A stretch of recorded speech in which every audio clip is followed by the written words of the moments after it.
Bonjour à tous et bienvenue dans ce décryptage visuel. Alors aujourd'hui, on s'attaque à un monument, un grand classique de nos petits déjeuners, la confiture d'orange. Mais attention, on ne parle pas de la recette de grand-mère faite à l'œil dans une bassine en cuivre, non. La fabrication industrielle, c'est une toute autre histoire. C'est même une véritable science exacte, un processus millimétré qui est régi par une chimie ultra complexe et des normes extrêmement strictes. Bref, c'est de la haute précision. Allez, c'est parti, on plonge directement au cœur de cette industrie fascinante pour comprendre enfin ce qui se passe vraiment à l'intérieur de ce pot.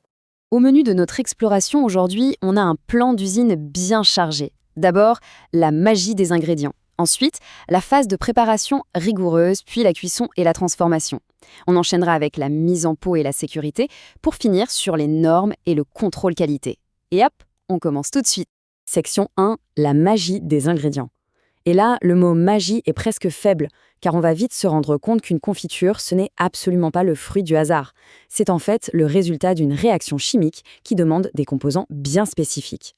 D'ailleurs, il y a une vraie définition légale et scientifique derrière tout ça. La confiture, c'est quoi? Eh bien, c'est un produit de conserve à base de fruits et de sucre qu'on obtient par cuisson. Et le point hyper important ici, c'est le mot conserve. Le but premier du sucre et de la chaleur, à la base, ce n'est pas juste de faire quelque chose de bon ou de sucré. C'est d'abord et avant tout de garantir la conservation sur le long terme. C'est vraiment le cœur même du produit. Alors, quels sont nos 4 acteurs clés dans cette histoire? En premier, évidemment, on a les oranges. L'industrie utilise souvent des variétés comme la Valencia ou bien les fameuses Bigarra d'Amer, qui ont l'avantage d'apporter naturellement pas mal de pectine grâce à leur écorce. Ensuite, on a le sucre, le saccharose. Puis vient la pectine ajoutée, qui est vraiment l'agent gélifiant, la star de la texture. Et enfin, on a l'acide citrique, le fameux E330. Et cette combinaison, elle est littéralement pensée au millimètre. Il faut cet assemblage précis pour que la gélification opère. Sans ça, impossible d'avoir la bonne texture. Et là, attention, on arrive sur un chiffre absolument crucial, 60 degrés Brix. C'est le seuil critique dans toute cette industrie. En gros, le degré Brix, ça mesure la concentration en sucre soluble. Pourquoi c'est si important? Eh bien, en dessous de 60, il est physiquement impossible de stopper la croissance des microbes et donc de garantir la conservation. En fait, le sucre va piéger l'eau, ce qui empêche les bactéries de s'en servir pour se développer. C'est donc le minimum absolu. On ne rigole pas avec le Brix. Mais le sucre ne fait pas tout. Immédiatement après, paf, deuxième seuil critique, on doit avoir un pH situé très exactement entre 2,8 et 3,5. Cet environnement, qui est fortement acide, est une condition obligatoire. Pourquoi?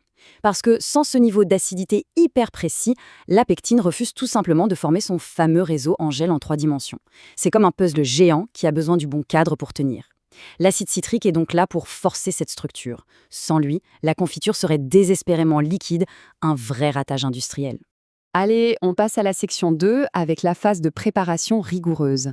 C'est le moment où on descend sur le sol même de l'usine avec l'arrivée des cargaisons d'oranges fraîches et où on entame une lutte sans merci contre la contamination.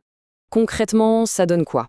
Ça démarre avec un stockage au froid hyper strict, autour de 1 degré Celsius. L'objectif, c'est d'empêcher la moindre moisissure de s'installer et de préserver un maximum de vitamine C. Ensuite, on passe à un gros lavage à grande eau et à un triage, souvent automatisé, pour éliminer tous les dangers physiques. On parle de cailloux, de branches, mais aussi de résidus chimiques. Une fois que c'est nickel, les fruits foncent dans les machines pour le broyage et le dépulpage. Mais attention, c'est exactement là que les choses se corsent. Le broyage, c'est littéralement une course contre la montre. Dès l'instant où la pulpe est explosée et exposée à l'air libre, une oxydation enzymatique extrêmement rapide se met en route. Si on traîne, la future confiture va brunir pour de bon, elle va perdre sa belle couleur orange fluo et sa teneur en vitamine C va chuter de façon dramatique. C'est une vraie urgence industrielle. Alors, comment on gère cette urgence? La solution s'appelle le blanchiment. Et attention, c'est une erreur très courante de le confondre avec la pasteurisation. Le blanchiment, c'est un chauffage très rapide, entre 60 et 70 degrés, qui sert très spécifiquement à désactiver les fameuses enzymes qui causent le brunissement. À l'inverse, la pasteurisation, qui elle monte à 90 degrés, interviendra bien plus tard dans le processus, et son but est de détruire les agents pathogènes dangereux. Le blanchiment, lui, c'est juste pour sauver la couleur et les vitamines, et ce, dès le départ.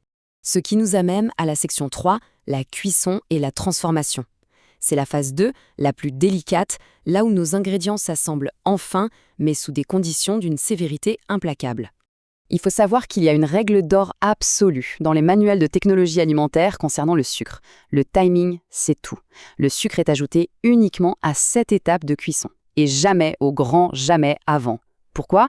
Eh bien, si on met le sucre trop tôt, ça bloquerait totalement l'étape du blanchiment dont on vient de parler, et ça ruinerait l'extraction de la pulpe pendant le broyage.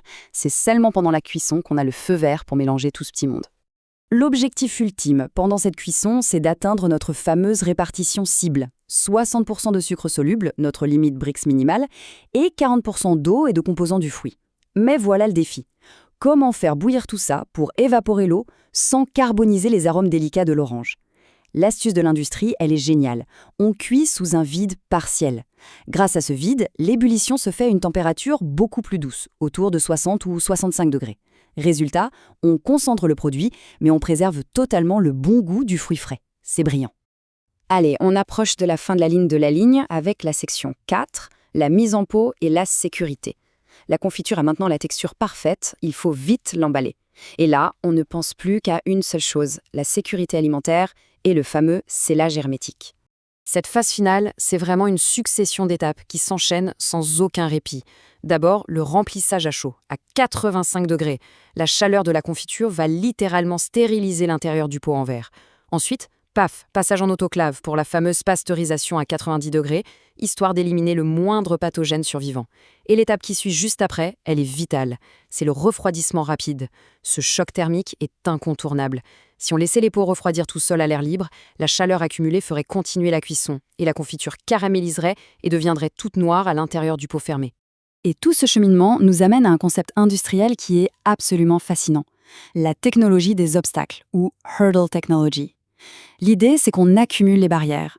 On a une acidité très élevée, une activité de l'eau super faible grâce au sucre, et on ajoute par-dessus une chaleur intense. Prises séparément, ces étapes sont efficaces, mais combinées, elles créent une véritable forteresse avec de multiples murs invisibles.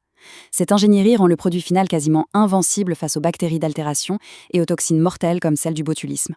On arrive à notre dernière partie, la section 5, qui porte sur les normes et le contrôle qualité. Parce qu'avant d'arriver sur nos tartines, il y a un cadre réglementaire strict et des mesures de sécurité de fer. Par exemple, quand on fait ses courses, on voit souvent le mot « extra » sur les étiquettes. On pourrait se dire que c'est juste du marketing pour vendre plus cher. Eh bien, pas du tout. C'est une obligation légale. La directive européenne est très claire là-dessus. Pour qu'une confiture soit dite ordinaire, il faut au minimum 35 grammes de fruits pour 100 grammes de produit. Mais pour avoir le droit d'écrire extra sur le pot, la loi exige une densité minimale de 45 grammes de fruits. C'est une vraie norme de qualité garantie par la législation. Et puis, pour être sûr que tout roule, l'industrie s'appuie sur ce qu'on appelle les protocoles HACCP. En gros, ce sont les points critiques de contrôle et l'industrie moderne ne laisse rien, mais alors rien, au hasard. On en a 4 principaux ici, le blanchiment à surveiller, la cuisson avec notre fameux Brix de 60 et le pH, la pasteurisation et enfin le capsulage. Sur ce dernier point, on vérifie que le vide à l'intérieur du pot dépasse bien les 30 kPa.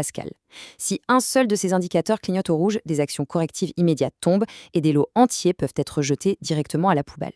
Quand on prend un peu de recul, l'échelle de temps de cette transformation est complètement dingue. On part d'un fruit cru, l'orange, qui, même bien stocké au froid, pourrirait en 4 semaines maximum.